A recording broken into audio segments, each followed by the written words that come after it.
Hello, good morning. Saturday morning here. Ito po yung view ng Hong Kong.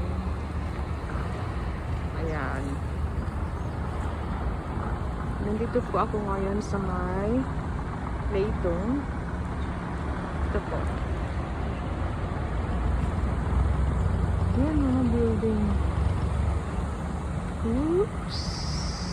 May mga nagja-jogging.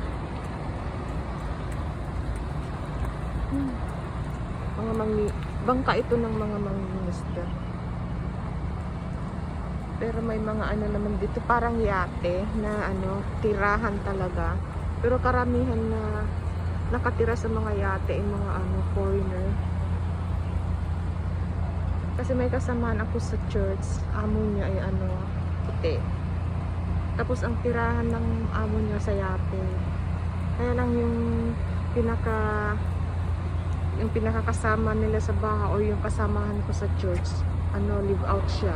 Kasi hindi raw niya matagal ang sa yate, maalon. Ayan. Okay, hanggang dito na lang po. Bye-bye.